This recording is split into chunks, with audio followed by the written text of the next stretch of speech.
قدرمنو اوریدونکو او د شاهین داستان قدرمنو مینوالو سلامونه، مینا او نیکې پیرزوینې مې در ومنئ. هیله دا روغ او جوړ به یاست. یو ځل بیا درته محمد رسول نظري د شاهین داستان د ناول کوربه حاضر شوی یم. قدرمنو اوریدونکو، نن درته د دې داستان یوه د احساساتو ډکه برخه در اورم. د دې داستان نن 20مه برخه تاسې اورئ. تر دې وړاندې تاسې تېره ورځ د همدې داستان 19مه برخه اورېدلې وه. هلته مو اورېدلي وو چې طریف بن مالک د یوې معصومې نجلۍ د عزت تالا کېدل ولیدل. سخت احساساتي شوه او نجلۍ یې د وحشیانو څخه وژغورله، خو نجلۍ دومره وېرېدلې وه چې له پاسه یې ټوپ کړه او لاندې ولوېده او مړه شوه. له دې وروسته طریف له خپلو تېرو ګناهونو توبه وایستله او د موسی له بنده د ازادولو اراده یې وکړه. په لاره کې سخت ټپي شو، خو په ټپي حالت کې موسی له زندان آزاد کړ او له هغه وروسته یې د شهادت جام نوش کړ.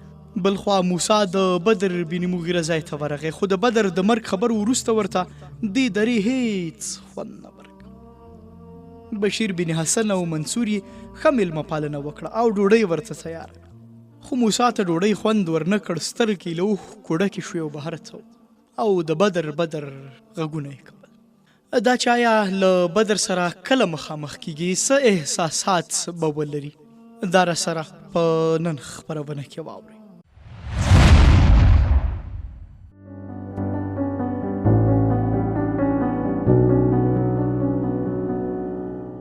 د کلا نه بهر د آسونو د پښو ترپهار شو. منصور بشیر ته وکتل او هغه د ده په اشاره وپوهېده بهر څه ووت. منصور موسی ته وویل: ته ستومانه یې، راځه دننه کینو. موسی له څه ویلو پرته له منصور سره روان شو. د ډبرو په زینو پاسني پورته وختل او یوې کوټې ته ننوتل. دننه شمې بلې وې. د منصور په اشاره موسی په یوه کرسۍ کېناست. منصور هغه ته نږدې په بله کرسۍ کېناست. ویې ویل: که تقدیر یوه معجزه کولی شي نو بله هم کولی شي. موږ ستا له ژونده ناامیده وو.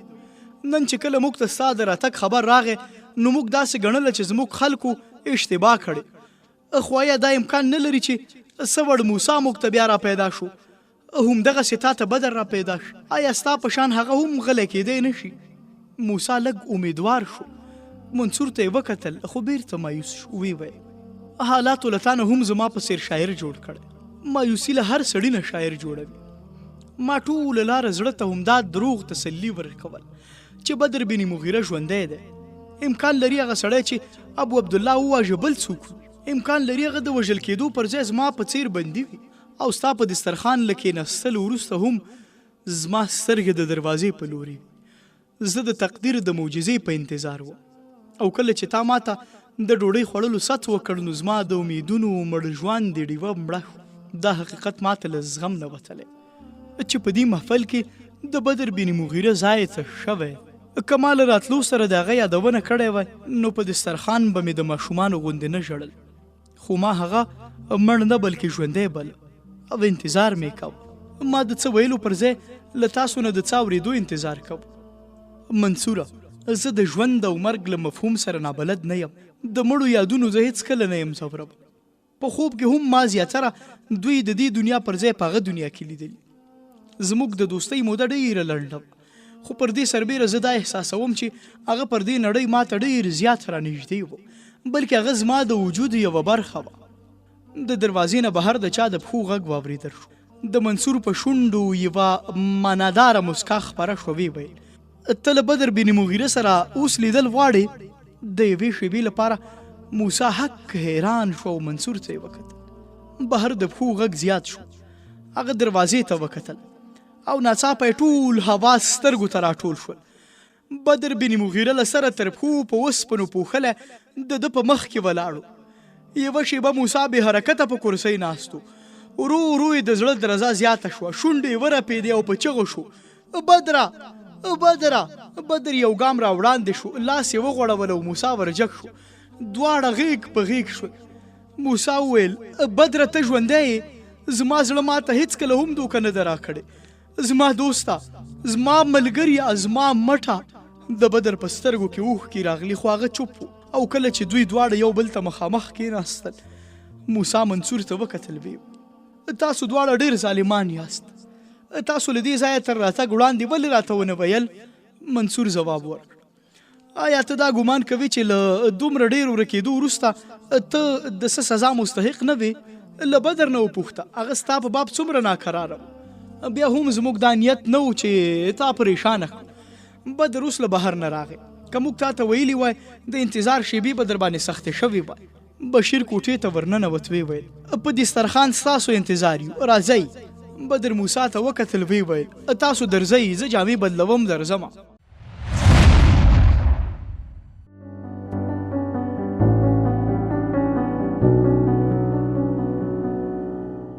د ډوډۍ خوړلو نه وروسته بدر بن مغیره، موسی، بشیر، منصور او ابو محسن بیا همغه کوټې ته ولاړل او تر ډېرې خبرې سره کولې. موسی د اوږد مزل نه وروسته هلته ورغلی او بدر هم د یوې لرې پیرې نه تر هغې کلا پورې 3 ځله لاسونه بدل کړي وو. خو د دې ناڅاپي لیدو نه وروسته له یوه سره هم د ستومانۍ او خوب احساس نه و. دواړو خپل خپل سرګذشت واورو. له هغه وروسته د حال او راتلونکي په باب بحث وشو. موسی له ابو محسن نه د څو پوښتنو وروسته وویل زه له خوشي کېدو وروسته د یو سوداګر په جامه کې غرناطوې ته لاړم. هلته مې یوازې 2 ورځې تېرې کړې. په دې 2 ورځو کې ماته دا معلومه شوه چې هغوی به د ذلت له مرګه د خلاصون لپاره له موږ سره ملا تړي. د فردیناند په باب اوس له چا سره څه غلط فهمي نشته. له نورو ښارونو نه نږدې 4 لکه تنه مهاجر غرناطوې ته راغلي دي او د هغوی د مظلومیت داستانونه یې چاپېدلي. د غرناطوې هر اوسېدونکی په دې باوري شوی چې که ابو عبدالله د فردیناند د لښکرو ته د غرناطوې دروازې خلاصې کړي نو د دوی انجام به هم د مالقې او نورو ښارونو د مسلمانانو سره توپیر نه لري. د رضاکارو ډلې د ښار په دروازه پیرې کولې. د الحمرا په دروازه کې شپه او ورځ د ابو عبدالله پر خلاف مظاهرې وي. زما باور دی چې که ابو عبدالله د خلکو د احساساتو قدر ونه کړ نو پوځ به له ولس سره یو ځای شي. د غدارانو ډلګۍ هم دا احساس کړي چې دوی به خپل محل د فردیناند پوځونو ته تشوي. پخوا هغوی ګمان کوه چې د فردیناند تر سرپرستۍ لاندې به د ابو عبدالله په پاچاهۍ کې ولس په دواړو لاسونو لوټ کړي. خو اوس هغوی په دې ویره کې دي چې که غرناطوې ته د فردیناند د لښکرې ننوتې نو دوی به له ځانونو نه له خطرناکو ډاکوانو او لوټمارو سره لاس او ګریوان. د طریف یو ملګری د هغه وروستی پیغام ابو عبدالله ته رسولی او ابو عبدالله او د هغه ملګري پر دې پوهېدلي چې د فردیناند په لاس طریف غوندې سړی وژل کیږي نو دوی باید یو هم د ځان په باب له دې سرنوشت پرته د بل څه توقع ونه لري. زما باور دی چې فردیناند به په غرناطوه یرغل ونه ځنډوي. وخت لږ دی او موږ باید ډېر څه وکړو. بدر وویل د فردیناند لښکر له مالقې نه خوځېدلی دی. ما ته نن ماسپښین دا خبر راغی. موسی ټکان وخوړ ویې ویل که دا رښتیا وي نو زما زر تر زره غرناطوې ته رسېدل ضروري دي. بدر بن مغیره وویل زه دا ګمان کوم چې ته تر اوسه پورې د غرناطوې د خلکو په اړه خوشباور یې. موسی وویل کله چې ما ګمان کوه چې د غرناطوې خلک به د عزت د ژوند په خاطر زموږ ملاتړ وکړي دا زموږ نیک ګمان و، مګر هغوی اوس د ذلت له مرګه ځان ژغوري او زما باور دی چې د هغوی په وړاندې له مرګه پرته بله لاره نه وي نو د ذلت پر مرګ به د عزت مرګ غوره کړي. دا به د فردیناند پر خلاف زموږ لومړنۍ جګړه وي چې د غرناطوې پخواني غداران به هم زموږ ملاتړ کوي. بدر بن مغیره وویل او د دې سپېڅلي جهاد لپاره اوس ته بیا د ابو عبدالله په مقدس لاس بیعت کوې؟ موسی اندېښمن شو وویل زه د ابو عبدالله لپاره نه د غرناطوې لپاره تا ته راغلی یم. کیدای شي د غرناطوې په باب زه په غلط فهمۍ مبتلا وم خو ستا په باب داسې نه ده. که زه دلته نه وی راغلی هم ته به د غرناطوې د خلکو ملاتړ ته راتلې. بدر بن مغیره د څو شیبو لپاره چوپ شو او بیا جګ شو د کړکۍ خواته ولاړ. بهر ته یې وکتل. شای موسی ته وه. موسی وویل بدره که زما باور نه وی چې موږ اوس هم د غرناطوې د 4 دیوالۍ دننه دفاع کولی شو نو ما د یو نومروکي مجاهد په توګه ستا په پوځ کې شاملېدل غوره ګڼم. خو زما باور دی چې موږ ستا په مرسته دا جګړه ګټلی شو. په غرناطوه کې اوس هم تر 1 لک تنو پورې سپایان راټولېدی شي. بدر بن مغیره ناڅاپه موسی ته مخ واړه وویې ویل موسی ته پوهېږې چې زه د غرناطوې د ساتنې په خاطر له هر څومره لوی قربانۍ ځان نه درېږم خو زه تېرو پیښو په دې سوچ مجبور کړی چې آیا موږ غرناطوه ساتلی شو؟ آیا د غرناطوې لپاره به زموږ قرباني څه نتیجه ورکړي؟ او اوس هم که غرناطوه موږ خپل دفاعي مورچه کړو نو زموږ زیاتې قربانۍ به خوشې ولاړې نه شي. موږ به تر څو هغو لوېدونکو دیوالونو ته تکیه ورکوو چې تاداونه یې رژېدلي دي. زموږ وینې به تر کومه دغه ونې اوبه کوي چې په ریښو یې چینجیر اوږدي دي. زما خبرې لږې ترخې دي خو نور د حقیقت ویرونکې څیره د ښکلو الفاظو په ښایسته پردو کې د پوښلو هڅې بې ګټې زه دې منلو ته تیار یم چې د غرناطوي ولس خپله غلطي احساس کړې ده د دوی په زړونو کې د دفاع جذبه راپورته کیږي او هغوی ښایي جګړه هم وکړي خو له بده بخته د هغوی امیر اوس هم ابو عبدالله دی چې د هغه غدارانو په وجه زموږ شاندارې فتحې په ماتې بدلې شو د غرناطوي د ولس په اوږو د لاشونو بوج دی د دې لاشونو چې له نن نه څو کاله وړاندې باید ښخ شوي وو ته وایې چې خلک شپه ورځ د الحمرا د دروازې په مخه کې مظاهرې کوي مګر آیا د هغو مظاهرو هدف دا نه دی چې ابو عبدالله د الحمرا راووځي او د دوی لارښوونه دې وکړي زه د داسې خلکو په باب څه ووایم چې د جګړې په ډګر کې د لارښوونې لپاره لاش په اوږو ګرځوي موسی وویل د الحمرا په جوړولو کې زموږ د پلرونو وینې او خولې تویې شوي خو اوس یې دیوالونه ابو عبدالله غوندې غدارانو ته پناه ورکوي د خدای په خاطر د غرناطوي خلکو ته ووایه چې دغه دیوالونه وغورځوي که د الحمرا دروازې د دوی لاسونه د غدارانو شارګونو ته نه ورپرېږدي نو دا دروازې دې ماتې کړي که مړو د اقتدار کرسۍ نیولې وي نو هغوی له کرسیو سره خښ کړه ته بدګمان نه شي زموږ تورې د کوم پاچا لپاره له تکې نه وي رابهر شوي له موږ سره د غرناطوي د تش په نامه شاهي کورنۍ مینه نشته دا ابوالحسن بلنې ته موږ ځکه لبیک ووایو چې هغه د دښمن له غلامۍ نه د قوم د ژغورلو عهد کړی موږ دا زغل قمانده په دې خاطر ومنله چې هغه د قوم د ازادۍ لپاره د جګړې ډګر ته کوز شو خو زموږ د ناکامۍ یوازینی دلیل دا و چې هغوی د جګړې میدان ته تر دانګلو د مخه په غرناطه کې د منافقینو ځپل ضروري ونه بلل زغل ته موقع په لاس پراغله خو هغه د دې پر ځای چې خپل وراره په دار وزړوي هغه یې د لوشه پالي وټاکه او وراره یې هغه ښار فردیناند ته وسپاره له ابو محسن نه پوښتنه وکړه هغه ته د غرناطوي د خلکو د لارښوونې موقع په لاس ورغلی و مګر هغه هم دا غلطي وکړه هغه د رضاکارو پوځ جوړ کړ او ابو عبدالله خپل رهبر وټاکه خو له ابو عبدالله سره غداران هم د جګړې ډګر ته ولاړل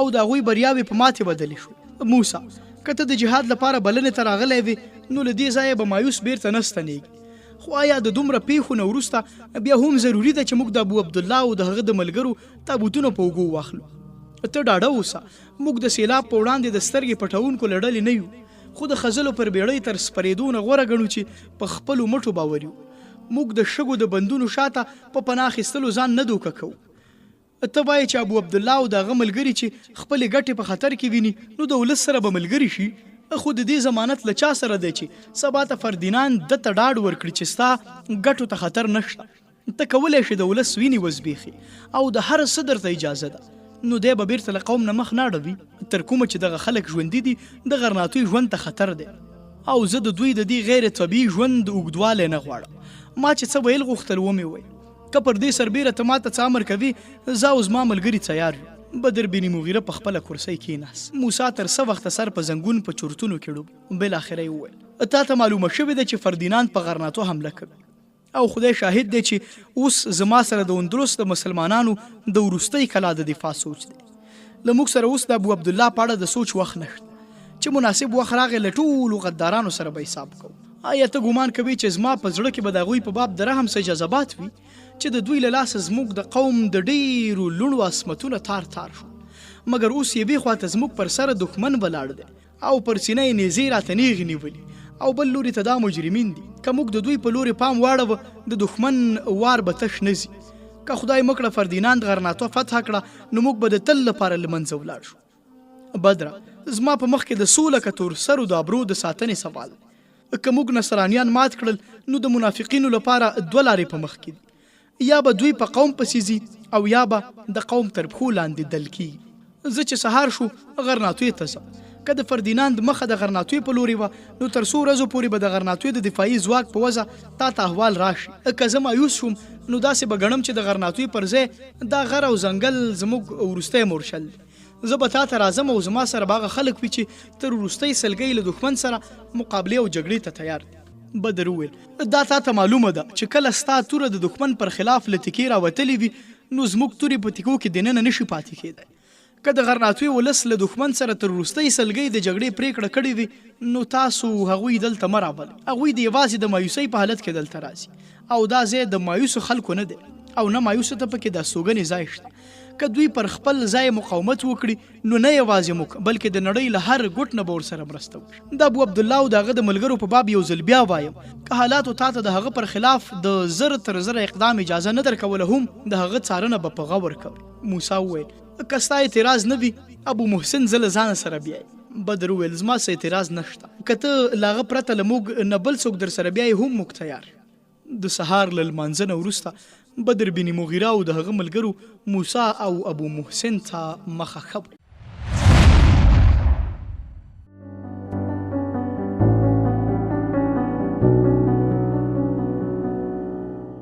فردیناند غرناټه کلا بنده کړې وه. د هغه بې شمېره پوځ په وار وار پر غرناټه یرغل وروړ، خو هر ځل د غشو په باران کې په شا راتلو ته اړ شو. بیا هم فردیناند او د هغه لښکر د بري په نیشه مست او د معمولي زیانونو پروا یې نه کوله. د ښار کلابندۍ ته یې دوام ورکړ. د شاوخوا کلیو خلکو چې د نصرانیانو د حملې خبر واورید په ښار کې یې پناه واخیستله.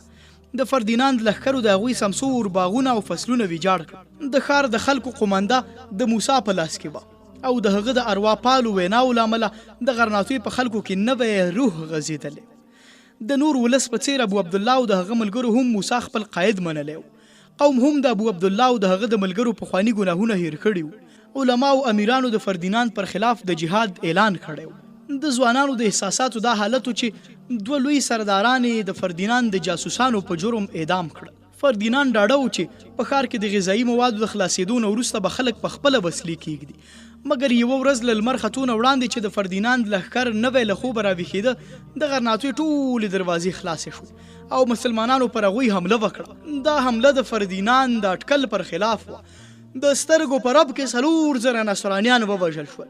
په دې ځنډ کې د فردیناند غشي ویشتونکي په کنډاو کې تم شول او سنګرونه یې ونیول او پل یو سپاره پوځ د منظم کېدو موقع ومونده.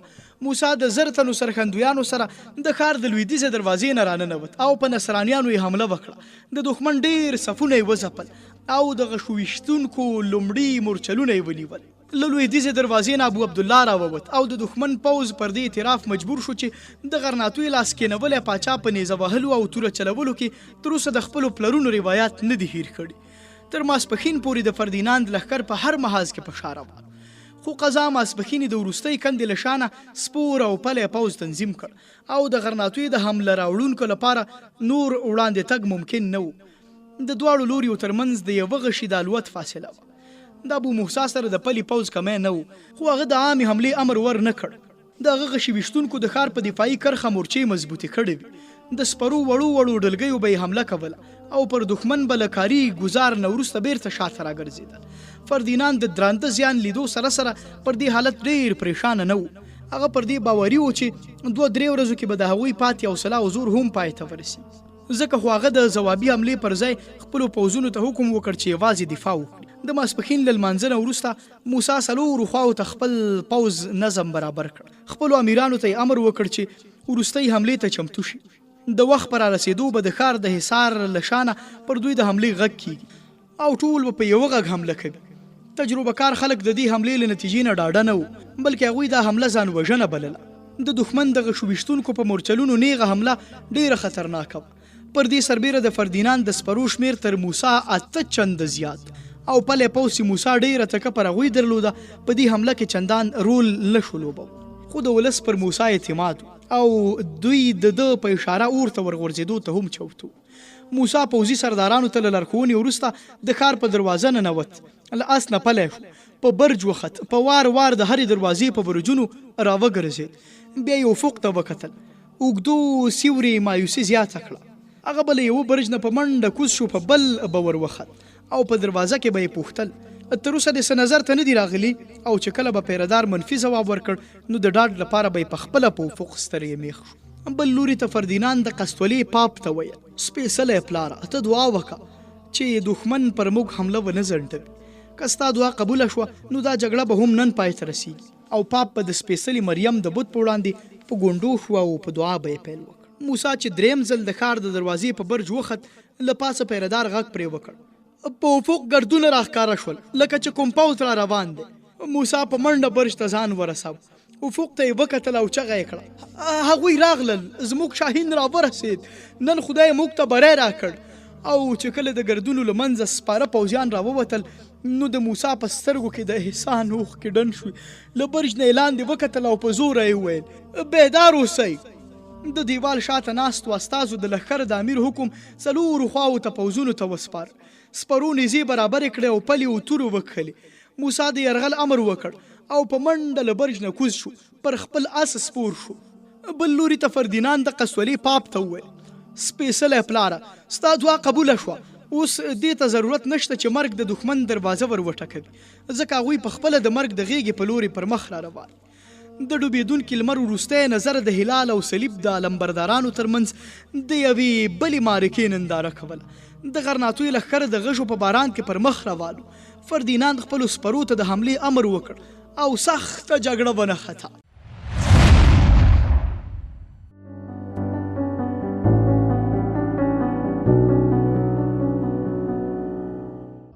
موسی، ابو عبدالله او ابو محسن د ښار د درې لوریو نه د سپرو پوځونو لارښوونه کوله.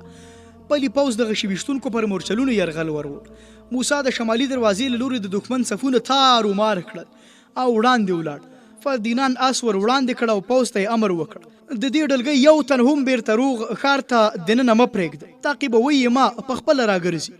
موسی له 500 تنه سپرو سره په یوه ګڼ بڼ ننوته او ورک شو. د فردیناند غشي ویشتونکي د دوی د بیرته راستنېدو په انتظار شو، خو موسی د ښار بل لوري ته د دې پوځ شاته ووت. له دې سره له شمال نه یو نوی پوځ راښکاره شو، هغه پوځ چې له موسی او ابو محسن نه پرته هېڅ څوک پرې نه و خبر. د شاهین غازیان د غرناطیو د خلکو مرستې ته رارسېدلي. بدر بن مغیره د 3000 پوځ سره له شانه پر دښمن حمله وکړه او د سترګو په رپ کې د دښمن صفونه تر پښو لاندې کړل. فردیناند ورخطا شو، پوځ ته یې ښي لوري ته د شا تګ قومنده ورکړه، خو په دې موده کې موسی له شانه حمله وکړه. اوس د فردیناند د لښکر مخې ته د بدر بن مغیره پوځ او له شانه د موسی سرخندونکي وو. دریم اړخ ته د فردیناند د لښکر د ابو عبدالله سپاره په شاتګ ته مجبور کړي وو. خو دلته هم نصرانیان له یو ناڅاپي مصیبت سره مخ شول. د دوی تر شا ناڅاپه 2000 تنه پوځ راښکاره شو او د ماښام په خړه کې دوی دا ګمان کوه چې مرستندوی پوځ یې راورسېد.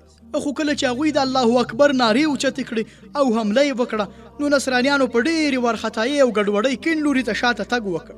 د ابو عبدالله په مشرۍ کوم سپاره چې د ښار په لور تښتېدل چې حالت یې بدل ولید بیرته راوګرځېدل او بیا یې حمله وکړه. اوس د فردیناند ټول پوځ له هر لوري د ښار په یو کونج کې راټول شو. د دوی په ښي او کیڼ لوري د بدر بن مغیره او منصور بن احمد سرتیري وو. له شانه د موسی تر قیادت لاندې پوځ او مخې ته یې د غرناطیو نور پوځ د ابو عبدالله او ابو محسن تر مشرۍ لاندې. یوازې یوه لور ته چې د ښار په څنډه کې سیند بهېده آرام و. د سپوږمۍ 14مه وه او د شپې هم په جګړه کې هیڅ کمی رانغی. د دښمن پوځ ورو ورو شاته روان او د ابو موسی په مشرۍ د ګوتو په شمیر پوځ د دوی د لارې تړلو لپاره کافي و. موسی په اس یو اوږد چکر ووهه، د دښمن تر پوځ راوګرځېد او موسی ته ورغی. هغه ته یې وویل ته د زر تر زره پوځیان له دې ځایه اوچت کړه. موسی وویل مګر زما په ګمان خو دا ښه وه چې زه د دې ځای د پرېښودلو پر ځای د خپل پوځ یوه برخه دلته راولم. هغوی په ښي او یا کیڼ لور په یوه اوږد دایروي چکر دلته رارسېدلی شي. که موږ پر دوی فشار راوړو نو د ښار د دیوالونو په لوري ورتلو ته تیارولی شو، هلته به ټول زموږ د عسکرو تر غشو لاندې وي. منصور وویل مګر که هغوی ښار ته ننوځي نو بیا؟ موسی وویل ما د دروازو د تړلو امر ورکړی، ستا دا تجویز بد نه دی، خو پلی پوځ ډېر زر شاته نه شو راوستلی. د دښمن د سپرو شمیر له موږ نه ډېر زیات دی. که هغوی ښي او یا کیڼ لوري ته د وتلو اراده وکړي موږ یې له ډېر درانه ځاني تاوان ګاللو نه پرته مخه نه شو نیولی. دا د باس وخت نه دی، که ځنډ وکړي نو زه ویرېږم چې دښمن زموږ په یو مهم چال باندې پوه شي. موسی وویل ډېر ښه، که ستا له وړاندیز سره د بدر هم توافق وي نو زه د دې ځای نه د پوځ په لرې کولو اعتراض نه لرم. منصور وویل زه او هغه په یوه دماغ سوچ کوو، ته دا محاذ پرېږده، بل لوري ته ځان ورسوه. مګر ډېر زر که نه نو دښمن به بیدار شي، ته لږ شاته لاړ شه او بیا دښمن ته د شا تګ لاره پرېږده. جګړه پرېکنده پړاو ته ننوتلې. نصرانیان له درېیو لورینو تر فشار لاندې او شاته تلل. دا حالت چې فردیناند ولید خپلو تازه نفسه ګروپونو را ډګر ته کولو ته مجبور شو چې د جګړې له ډګر نه بهرې خیمې ساتلې. د نصرانیانو پښې یو ځل بیا ټینګې شوې. ناڅاپه د جګړې له ډګر نه لږ لرې له یوه ګڼ باغ نه د سرحدي غازیانو یوه تازه نفسه ګروپ راووت. دا سپاره چې د 100 تنو په شاوخوا کې په لاسو کې بل شوي مشالونه او مخه د فردیناند د لښکر پر ځای د هغوی د پړاو په لوري وه. له پړاو نه د ساتونکو ګروپونو زیاته برخه د جګړې په لیکو ورګډ شوي وو. د فردیناند پاتې سپایانو د غذایي موادو او جبهخانې د ساتنې هڅه وکړه، خو ګړندي سپاره له یوې خوا په پړاو ورننوتل، خیمو ته یې اور واچوه او بل لوري ته ووتل. ساتونکي لا نه و سمبال شوي چې یو بل ګروپ حمله راوړه. په یوه خیمه کې د قسولي پاپ او ورسره 30 تنه راهبان د سپېڅلي مریم بت ته په ګونډو او د صلیب د بري دعاګانې یې کولې. بهر پیردارانو چیغې پیل کړې، سپېڅلی پلاره خیمې اور اخیستې. د خیمونه پرته د وچې پروړې یوې لویې ذخیرې اور واخیست او لمبو یې آن د جګړې میدان روښانه کړ. د نصراني پوځ پایان د سالارانو او سردارانو د لویو سالارانو له حکم نه پرته د خیمو اور ته متوجه شو او په همدې مهال د بدر غازیان پرې ورپرېوت. مات شوي پوځ ته په خپل پړاو کې په اور کې د راښکېلو خیمو په منځ کې د پناه ځای نه و. د اور د لمبو په رڼا کې د بدر سپایان ورپسې وو او یو یو به یې واژه. وارخطا او ترهیدلي آسونه به د خیمو په پړیو نښتل او راغورځېدل. فردیناند د ماتې او شکست نغاره وکړنګبل او پاتې پوځ د سوځېدو په حال کې خیمې پرېښودې او وتښتېدل. موسی پلی پوځ ته د غذایي ذخیرې د ساتنې او سپرو ته د دښمن د تعقیبولو امر وکړ. بدر بن مغیره او منصور بن احمد له ښي او کیڼ لوري دښمن تر ګزارونو لاندې راوستی او د غرناطیو سپایانو له شانه تعقیبول. د فردیناند لښکر ته یوازې مخامخ لاره خلاصه وه. تر 3 میله پورې د دښمن د تعقیب نه وروسته بدر موسی ته ورنږدې شو. په لوړ آواز یې وویل، دلته لږ وړاندې یو خړ دی، پوځ دې ودروه، دښمن زموږ تر وروستي ګزار لاندې دی. غشي ویشتونکي سپاره دې راوړاندې کړه، دښمن به ډېر زر بیرته راوګرځي. موسی پوځ ته د درېدو حکم وکړ. هغه په دې پوهېده چې د غرناطوي خلک د کوم مصلحت له مخې له خپل پلان نه خبروي. هغه پر دې هم پوهېده چې د خوړ په غاړه به د بدر غشی د دښمن لپاره څومره خطرناک وي. فردیناند ګمان کوه چې دښمن بیرته ګرځېدلی. خپل پوځ ته د درېدو امر وکړ او د تیت او پرک سپایانو منظم کول یې غوښتل، خو له ښي او کیڼ لوري د دښمن د آسونو غږ واورېد او بیرته یې مخامخ لاره ونیول. لږ وړاندې له بلې پریشانۍ سره مخ شول. د خوړ پل لړېدلی و او د هغو سپایانو مړي شاوخوا پراته و چې فردیناند د دې پله د ساتنې او پیرې لپاره ګمارل. د قسطولي لښکر د لومړي ځل لپاره دا احساس کړه چې د خوړ بلې غاړې ته بل مصیبت ورته سترګې پر لار دی. خو فردیناند ته د سوچ کولو فرصت نه و. پوځ ته یې د خوړ نه د پورې وتلو امر وکړ.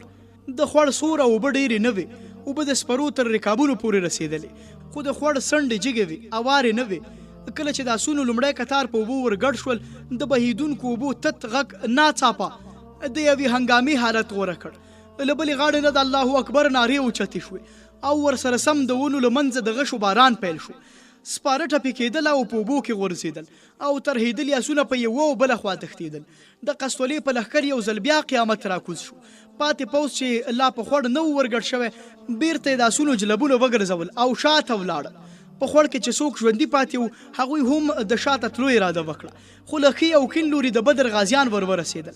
دوی چې شاته وتښتېدل، د موسی د غشي ویشتونکو له حملې سره مخ شو. د فردیناند لښکر د بدر منصور بن احمد او موسی د سپایانو تر بشپړې قبضې لاندې و. له هرې خوا پرې د غشو باران جوړ شو. فردیناند مجبور شو بیرته یې د خوړ په لوري د حرکت قومنده ورکړه، خو د غرناطوي او بدر سپایانو هغوی تر ګزارونو لاندې نیولي وو.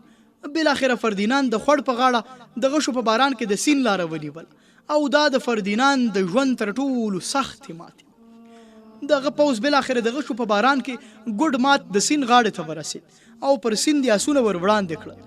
له شانه د تازه نفسه پوځونو لخوا د غشو تر باران لاندې و. تر سین پورې د فردیناند بې شمېره آسونو د خپل سپاره له بار نه شا سپکه کړې وه. مجاهدینو په تورو له هغوی نه سرونه وهل، له جګړې نه یې مټې شلې شوې وې، خو د بري نشې یو له بل نه مخکې کولو ته هڅول. بدر بن مغیره خپل کیڼ لوري ته د غرناطوي یو سپور لیده چې د سپوږمۍ په رڼا کې خول او زغره ځلېدل. د سپاره ښکلي اس د بدر پام هغه ته ورواړو. سپاره د دښمن څو تر یو پر بل پسې له تیغه ورتېر کړل، وړاندې ووت. د قسطولي یو سپاره پرې حمله وکړه او هغه یې ټپي کړ. سپایي له دې سره چې ټپي ونه درېد او یو پر بل پسې د دښمن 2 تنه په توره ووهل او ویې وژل. د بدر د خولې نه ناڅاپه هغه ته آفرین او شاباس الفاظ ووتل. ورنږدې شو، ورته وویل ستا زړورتوب د ستاینې وړ دی، خو داسې د دښمن منځ ته ورتللو ته ضرورت نشته. لږ ځنډ وروسته چې د بدر سترګې یو ځل بیا د غرناطوي په سپاهي ولګېدې، هغه بیسیکه او په زین یې ورخولم شوی. بدر اس ور وړاندې کړ، ویې ویل ته ټپي. د سپاره له لاسه توره ولوېد او سر یې په زین کېښود. بدر د هغه تر ملا لاس چاپیر کړ او په خپل آسی ورسره سپور کړ. نیمه شپه د فردیناند ګډ مات پوځ له سیند نه پورې.